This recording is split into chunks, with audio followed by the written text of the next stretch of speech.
guys, it's Lynie at the Pinkhouse, and today is Sunday. And believe it or not, I'm coming to you a little earlier, I hope, with my Sunday Slowdown. So I'm doing the recording now, and hopefully I'll have it uploaded before midnight tonight. So it shouldn't take that long once I get this recorded. So guys, guess what? Today we're going to talk a little bit more about a subject that we've spoken on before, and that's the art of journaling. And so I'm trying again to use this new software. And so I want to see if this is going to allow me to record. Wow. Hey, yes, this is doing what I wanted to do. Okay, so we're going to talk about journaling. What is journaling? Well, journaling is a practice of writing down your thoughts, your feelings, your experiences, and it's a reflection on a regular basis. And some people have journaled on a regular basis for years. I know I was introduced to journaling when I was in middle school. One of my teachers presented it to us as a project, and I've journaled on and off for years ever since then. And so it can help you to process your emotions. It can help you gain insights into yourself and improve your mental health. And so there are many different types of journals, such as a gratitude journal. And believe it or not, that's what, let me put it in the shot so you can see it. That's what this is. This says, I'm trying to let you see it without a glare, but this is a gratitude journal. This is the 1 minute gratitude journal. So you can just take 1 minute of your day and jot down what you're grateful for. So it's a gratitude journal. People use dream journals if they have dreams, trying to help develop and help themselves to reach their dreams. And they're just very different types. And then you have bullet journals that people use. And each has their own unique benefits. And so to get started with journaling, you need to, one, set aside some time each day or week to write and choose a format that works best for you. So that's what the basic premise of journaling is all about. Now I got to that slide. Let's see if I can get to the next slide. Okay. Oh, I think this will do it. We are cooking with gas now. I am like so impressed with this. And so there are 5 steps to insightful journaling. The first step would be to set aside a dedicated time to do the journaling each day or each week. So if you're one of those people that your schedule is so busy and you just don't think you can dedicate a certain amount of time every day, maybe you can dedicate a certain amount of time once a week. And so that's for you to examine your schedule and to see how you can allot your time. The second thing would be to choose a quiet and comfortable space to write where you won't be interrupted. You know, you want to put yourself in a mode physically, mentally, where it's conducive to your writing so that you're not constantly interrupted. And the third thing would be to reflect on your thoughts, your feelings and experiences. One, first and foremost, you got to be honest with yourself. These are your journals that you're writing down for you. So you want to be honest with yourself and vulnerable in your writing. And then 2, consider prompts or questions to guide you in your writing and help you delve deeper into your thoughts and emotions. And then the 5th thing would be to review your journal regularly to track your progress, identify patterns or recurring themes, and gain insights into yourself and also into your life. So it's these are very critical things to consider when you're going to journal. So now, what about ideas for journaling prompts? And so these are some of the prompts that you might want to jot down now that you could use as a beginning to start your journaling. So the first would be write about a time when you faced a difficult decision and how you handled it. Because we all, no matter what stage we are in life, have had challenging, difficult decisions that we had to figure out how to master, how to deal with, how to process. And so that would be a great prompt to journal on. The second would be to describe a place that holds special meaning to you and why. The third, you would write about a person who has had a significant impact on your life and why.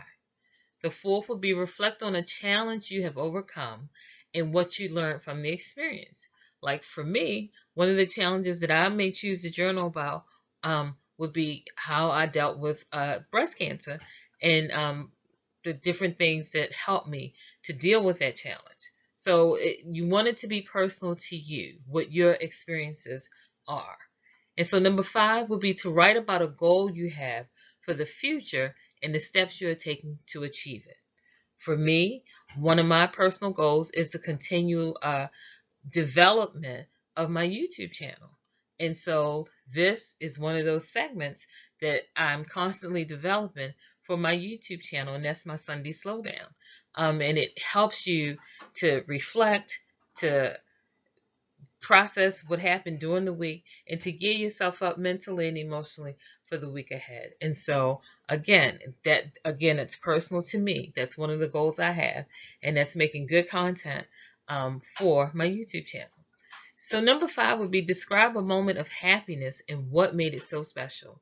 You can reflect at various points in your life. I know one of the moments of really great happiness in my life was when my sister and I and some girlfriends went to Miami as a vacation present to me when I graduated from college back in 2005. And even to this day, all these years later, that was just an awesome trip. We had such a great time. And it stays as one of my fondest, happiest memories. And so, again, that's personal to my experience. Number 7 would be reflect on a mistake you made and what you learned from it. You see, and that's the beauty of journaling, because one, again, if we go back to one of the early things we said, you have to be honest and vulnerable. What makes a good writer is that they're able to look at their mistakes, reflect on them, and learn from them. And so in journaling, that's what you also want to do, even though it's your personal record and it's for yourself. That's what you want to be too. You want to be able to look at the mistakes you've made and how you can glean what you need to from that situation to learn and grow from it. And so number 8 could be write about a book, movie, or song that has had a profound impact on you and why.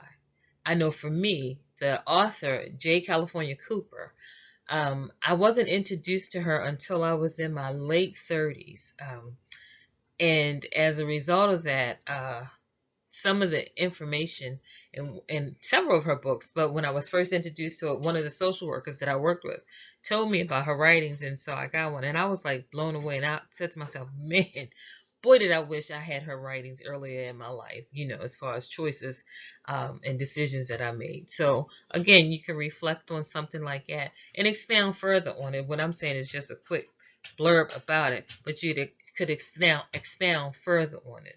Number 9 would be to describe a time when you felt proud of yourself and what you accomplished. So it could be a graduation. It could be an accomplishment of being able to, let's say, afford a purse that you wanted or take a trip that you wanted. Anything that would lend itself to you feeling proud about yourself in relation to having accomplished a goal or something that you wanted to do. And so that's another area or prompt that you could journal on. And number 10, I just wrote down 10, but of course there are way more than 10. But this was to just give you an idea to start your mental juices flowing. But number 10 would be reflect on a time when you had to forgive someone and how you were able to do so.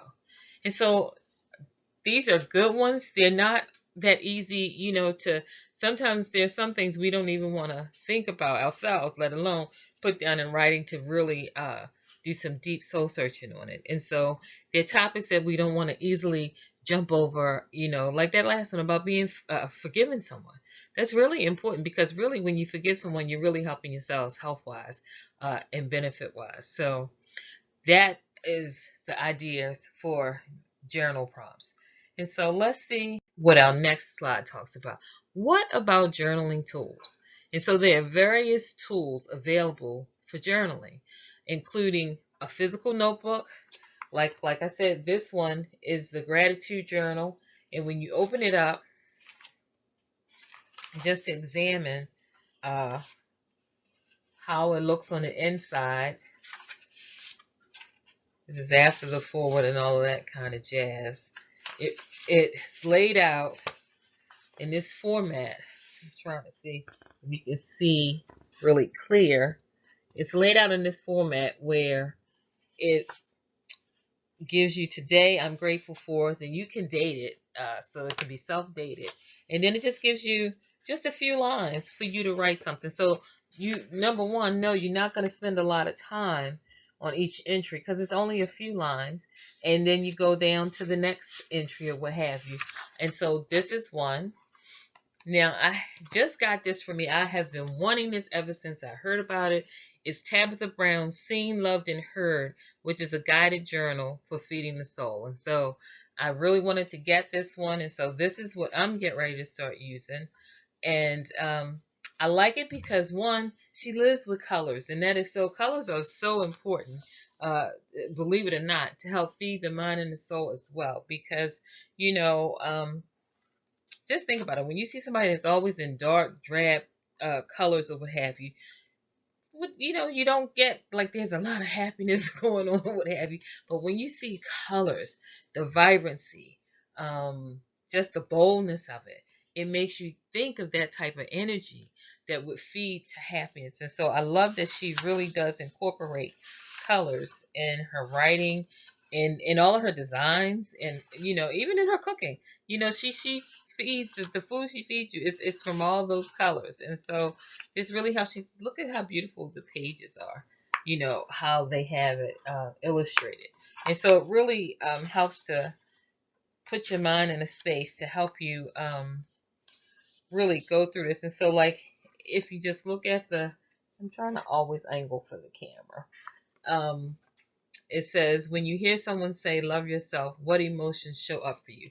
So like I said, it's just brief prompts, and then you go ahead and you start writing. And so I like this one. So this is the one I'm going to be using. So if you're interested in that, Target has it. It's just $13. This is no promotion or whatever. I just got this on my own. But I was so excited to get it. And so this is the one I'm going to be using. But like I said, there are a ton out there. This one I think was like $7 from Amazon. And so, you know, that's the type of notebooks you can have, or you can have notebooks that don't have prompts. They're just plain notebooks that you could want to use, a composition notebook, you know. So that's the type of notebooks you can have. There are a ton out there. So you can just put in journal books in your search, and then make your selection to what suits you. Some of the other tools that we have is that there are apps out there for journaling. So those of you that are just truly your telephone people and everything is from an app or something on your phone, they have some popular apps, and some of those apps are Day One, which is a journaling app, something called Journey, and then something called Penzu, Penzu. And so these, and then that's apps that you could use on your phone. But then there are other online platforms such as LiveJournal and Tumblr, Tumblr. And so they offer journaling capabilities as well. But ultimately, the best tool is the one you're going to use and stick with. And so that's the key. You find what works for you so that you can be consistent in your personal efforts to journal. All right, so then what's up next? Let's see. So the next thing is one of my favorite, is your journaling pens and pencils. Well, folks, as we have talked before, I tend to have a ton of pens and pencils. I've inherited them, I've purchased them, and so I know it's one of the things that I go to visually when I'm in a store, the stationery aisle. Yeah, I'm that girl. And so I have with me one of my holders for some of the pens and pencils that I have. Now this is a Kipling holder. Holds, like it says 100, but you can have more than 100 in it. I have gel pens in here. I have the Precise V5 pens in multicolors. Then I have, believe it or not, this is the Varsity fountain pen set. I'm trying to hold that up. So those of you that like writing with fountain pens, Varsity has a set that's wonderful that you can get it on Amazon. And but I tell you, I do gel pens too. I do a little bit of it all. And so, but this is just a holder to help you hold some of them. And then, as I've discussed before, like I told you, this is my pouch that has a lot of my colored pencils and other pens, like, because you can color in your journals, and so these are good markers for journaling or what have you. And this brand is called EK Tools, and I got these from Target. And so you get different tips on one end, this side, and that side, different tips. So they are great journaling tools. And then we have micro lining pens that are good, the fine line. What is this? Again, micro liners, only this time they're not all black. They come in color. I tell you, I got it all. These are, again, fine liners. These are called all alternatives, and they are fine line markers that are great for journaling. Yes. So, and I have just recently, if anybody recalls, and these are journaling pens. Again, these are by the EK Tools at Target. And so these are a set of 5, and they come in different tip widths in order for you to write with. Yes. And so those are the micro liners. So those are some of the writing utensils that I have. And then I also have on my table, these are, I don't even know if I know who these are by. But again, these are, some of them are by, it says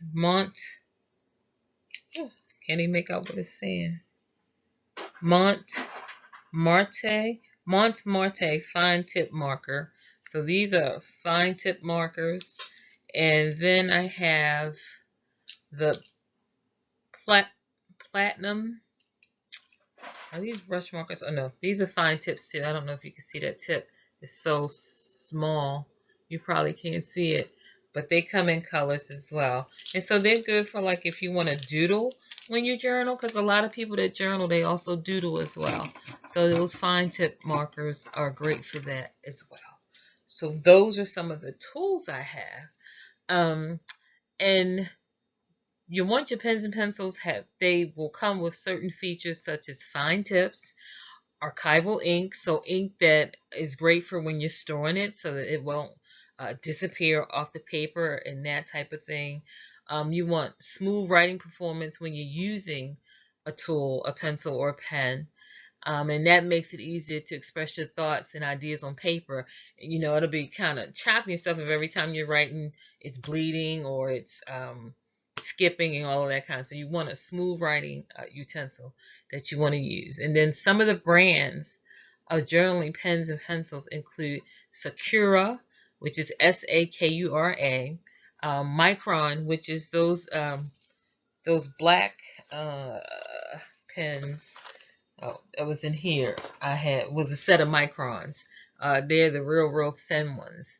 And then Staedtler. Staedtler is a German brand, and I love their color pencils. Their color pencils are beautiful. They do a tri plus. It's like a triangle the way the shape of the pen is, and so Staedtler has a tri plus pen like that they're great to work with. And then Faber-Castell is called Pitt pens. I don't have any of those, but Faber-Castell is a good brand too because I've used them over the years as well. So I haven't tried the Pitt pens, but I will make my way around to trying them. But again, just like the type of notebook, it's important to choose a writing tool that feels comfortable in your hand and suits your writing style. So you want to select something that represents you and that you'll be comfortable in using. And part of the reason why most people when they embark on journaling tend to have so many is because, you know, you have to pick and choose and find whatever works best for you. And so that is what we have when it comes to the journaling pens and pencils. But there are a ton out there, and this was just a very minute list uh, of tools to use, but there are a ton that you can shop for yourself and compare or what have you to make the best selection. And so, what about journaling stickers? I'm one of these people that I like to make stuff fun. I like to make it more pleasing to the eye for me, you know. And so, one of the things that you see on Amazon a lot and in a couple other places is journaling stickers, which are adhesive decorations that you can use and add a decorative touch or highlight important notes in your journal or in your planner. And so they come in various sizes, various shapes, various designs, including letters, numbers, icons, illustrations, and journaling stickers are a fun and easy way to personalize your journals and make your pages visually appealing. And it's totally customized to you, to how you think, to how you process stuff, and it'll have that stamp of this is Lynie's journal because oh, when I open it and I see this, I know this is Lynie's journal because that's what Lynie likes or what have you. And so our next slide says it all. Just have fun writing and getting to know yourself because that's what journaling will help you do. It will help you to get to know yourself. So I have enjoyed sharing these tips about journaling, and hopefully you guys will put it into practice. Like I said, use one of the prompts that's in the presentation or make up your own prompt. But you know, the sooner you start, the sooner you'll get to know yourself even better. So this was Lynie, Sunday Slowdown, and we will see you next Sunday, guys. So hopefully this will upload and post before this Sunday comes and goes because it's now 10. I'm going to now try to upload this so that it's a seamless process and you can see this before Sunday Slowdown has gone on to the next day. So towards next week, I wish you a good, healthy week, and I'll see you again next time Sunday Slowdown. Have a good evening.